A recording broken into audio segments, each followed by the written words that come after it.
Hey there, Cliff here. I'm just going to show you some quick Excel tips after you've opened up this template and how to create your work breakdown structure and your budget and your schedule. So the first thing that I would do when you open this is put in the name of your country in these cells. So for mine, it's Canada, right? And to open a cell, all you need to do is just click on it, right? So when I click on this, I can either type up here the name of my country, or I can double click inside the box, and I can also do that as well. The next thing that I would do, I'll just zoom in a little bit. Sorry. Something you should know for Excel is if you're stuck in a cell and you're trying to use other things outside of it, it won't let you. So you sometimes just have to click outside, and then we can go and start using some of the other items in Excel.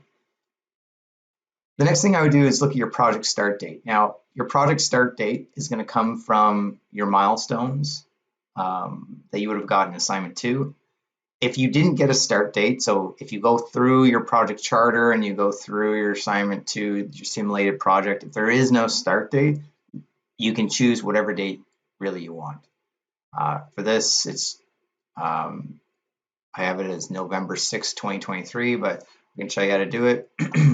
If you're looking at, say, this week and you wanted to start on Monday, for example. So Monday was October 30th.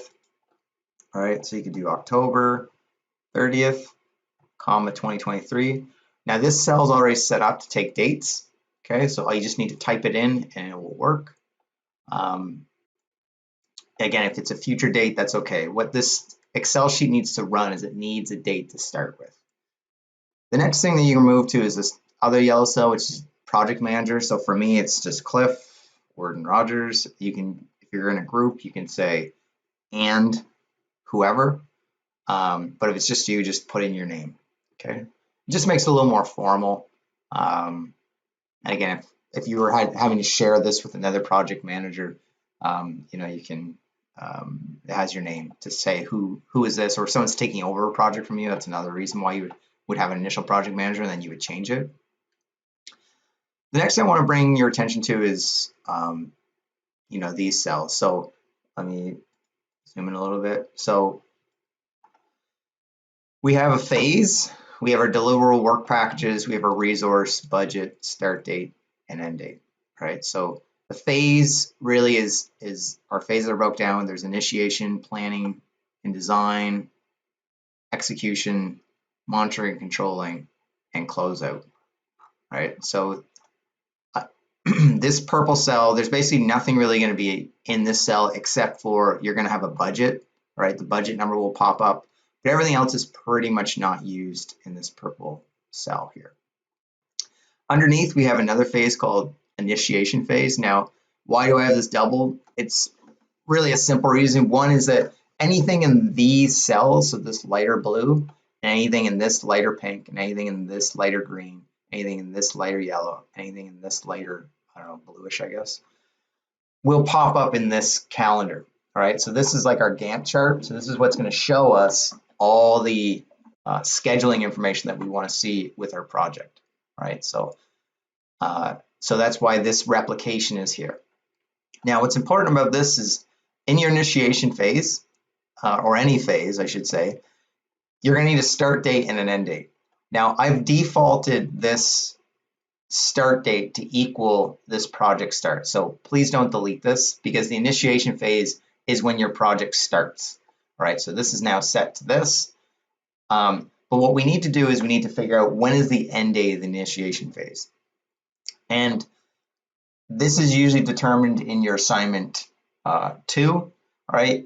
Or it could be actually when you create your work breakdown structure, you'll have your initiation phase. So for your simulated project 2, which is from assignment 3, you'll have a start date and end date for initiation phase. I'm just going to choose, say, 30 days as my initiation phase. If my initiation phase was 30 days, right, what I'm going to do here, and I'll make it show arm nice and big so you can see it on the screen. Okay, so when I double click in this cell, right, I hit equals this date. So what Excel says, okay, I'm equaling this, so I'm starting at October 30th. Now I want to add 30 days. When we add days to a calendar, all right, all we need to do is we hit the plus sign, so we're adding, and a month, in this case, is 30 days, okay? So every month there's no, in May there's 31 days, July there's 31 days. We're saying that all months are the same, they're all 30 days, all right? I'm gonna add 30 to it, right? And if I hit enter, what's gonna happen if I scroll out here is that you'll start to see the initiation phase is this whole purple phase, right? So this is all purple. So this phase is now complete. In terms of the calendar, we still need to add in all our deliverable and work packages, but now we can see our phase. The next piece that you'll see is that after I complete this phase, this next planning phase will pop up. Or sorry, we'll have a date that comes up that is realistic. So the planning phase will start when the initiation phase is completed, right? So what I've done already for you guys is that when this is the end date, this now starts. And so what I would do is go look at your simulated project 2.0. How long is your planning phase? Is it, a lot of times it's going to be between like 3 and 6 months long. And so if I wanted to do this one, okay, so if I want to make this say 6 months, all right, I would do the same process. I would come into the cell, I would double click inside, I would hit equals this, and I would add now 6 months, okay, so 6 months times 30 days would be 180. So I could put in 180 days, right? You can do it this way, or Excel's actually, it's a calculator. You can say 6 months times, now the times is not an X, it's a little star. But you put in the little star times 30, right? Now I can add in 180 days, and you'll see that this starts to pop up, okay? So this one is a lot longer, and you'll see that as I scroll over, it goes quite a bit further, right? Now, just like when I put this date in, guess what happens? This one's gonna pop up.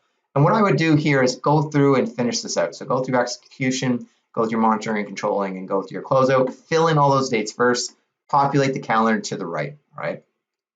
I'm just gonna go back to the very top here because I wanna show you just a couple of small things that will help you get started in this.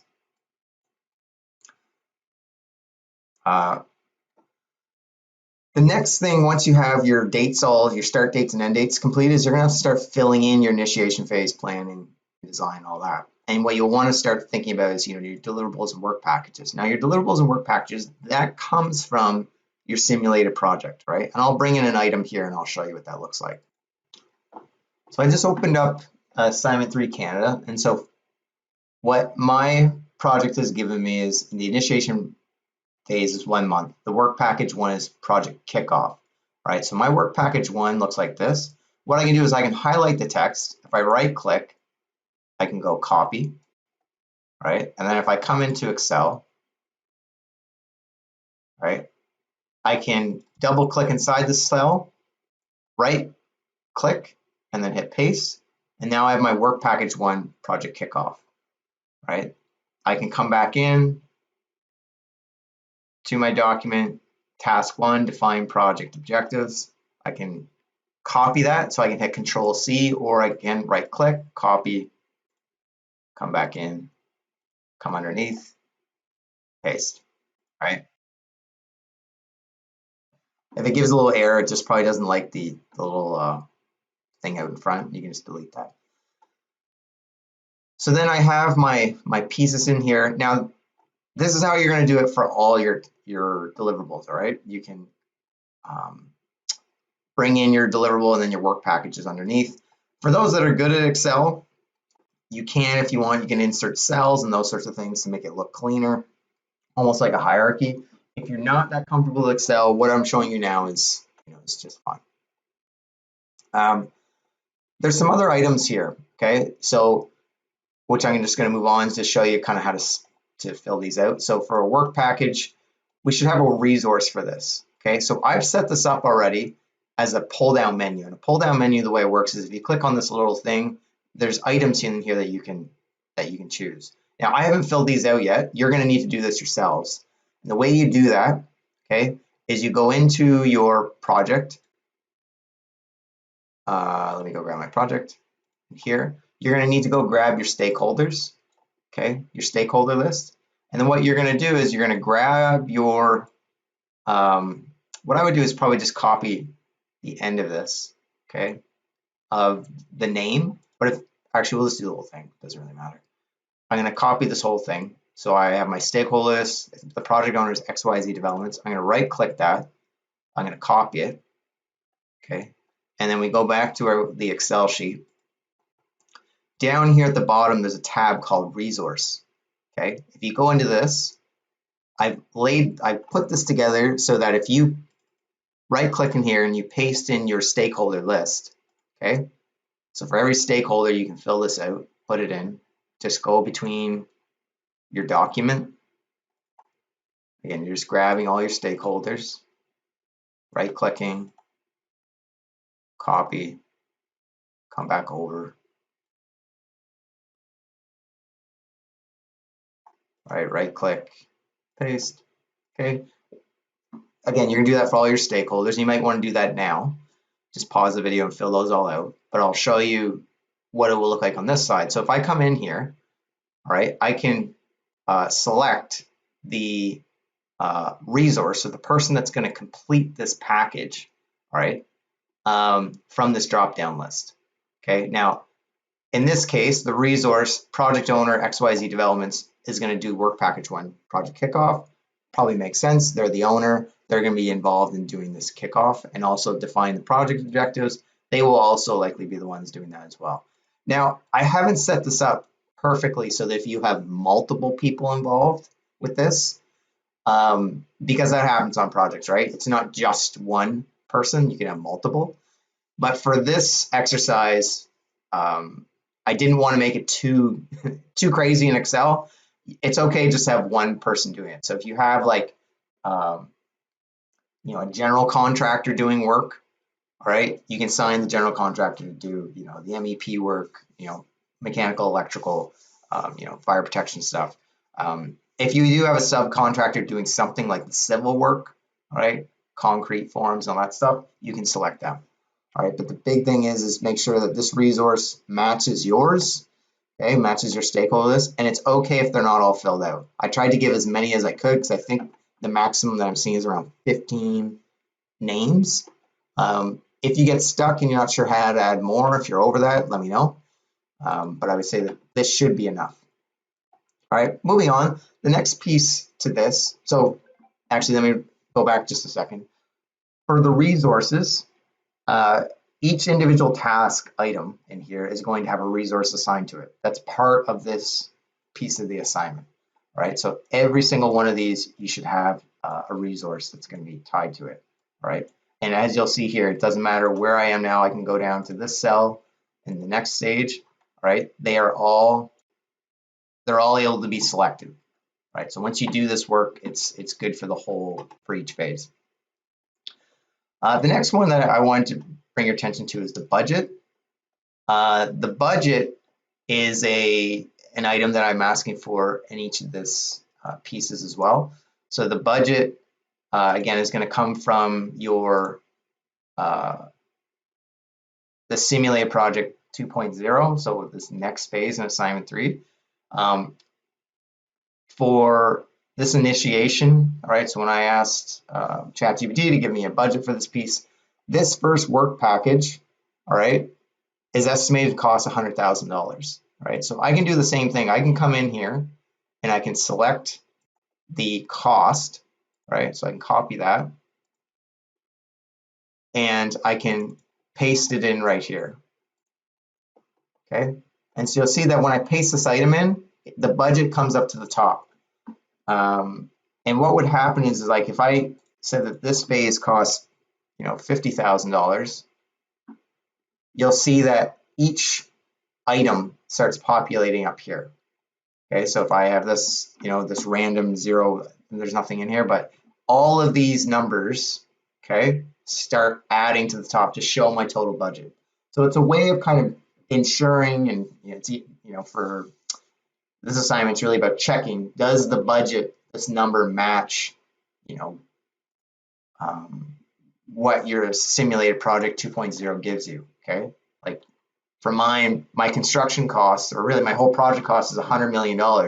My construction cost is $80 million. So it's a way of checking to see at the end, are these numbers making sense?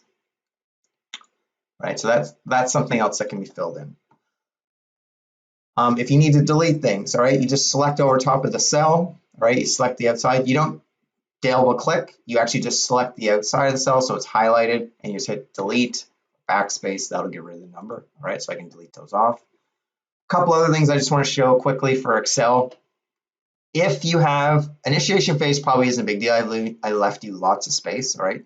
And if you want to get rid of cells, the way you do that is you can click on the cell. So I click over here on cell 19.